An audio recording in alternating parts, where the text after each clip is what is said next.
क्या आप सोच सकते हैं जिस इंसान को आप 11 साल से मृत समझकर उसका श्राद्ध कर रहे हैं, उसकी बरसी चौबरसी सब मना चुके हैं और वो एक दिन अचानक से आपके सामने आकर जिंदा खड़ा हो जाए। सुनने में ये किसी बॉलीवुड मूवी की कहानी लगेगी, लेकिन ये कहानी एक असलियत है। ये कहानी है यूपी के भागवत की रहने वाली लीलावती की।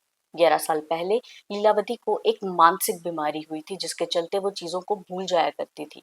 ऐसे ही वो एक दिन अपने घर से निकली, मगर घर पे वापस नहीं लौटी, जिसे देखकर उनके परिवार ने उन्हें हर जगह ढूंढा तो उन्हें थक हार कर अपनी सारी उम्मीदें तोड़ दी।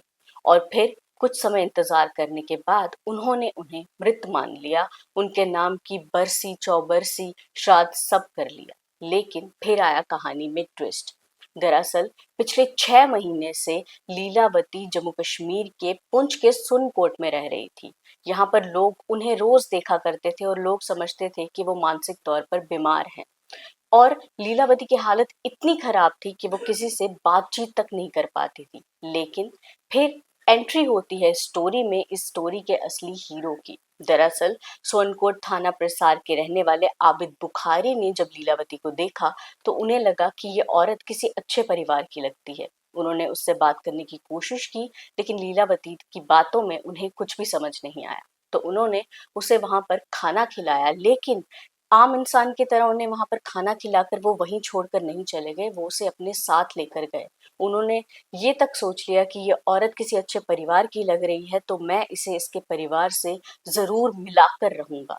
तो फिर जब उन्होंने लीलावती से बात करने की कोशिश की तो वो टूटी फूटी बातें कर रही थी, जिससे उन्हें कुछ समझ नहीं आ रहा था कि लीलावती उनसे कहना क्या चाह रही है। और उनकी उस टूटी फूटी बात में नाम आया डॉज गांव का, जो कि एक यूपी का गांव है। जब उन्होंने वो डॉज नाम सुना, उन्होंने गूगल की और यूपी पुलिस की मदद से उस गांव का पता लगाया। और वहां पर जब उन्हें पता चला कि एक परिवार ने एक औरत की 11 साल पहले मिसिंग रिपोर्ट फाइल की थी, तो वो उस परिवार से उन्होंने फोन पर बातचीत की। और जब उनके बेटों ने ये सुना कि उनकी माँ अभी जिंदा है, उनके पैरों तले जमीन खिसक गई।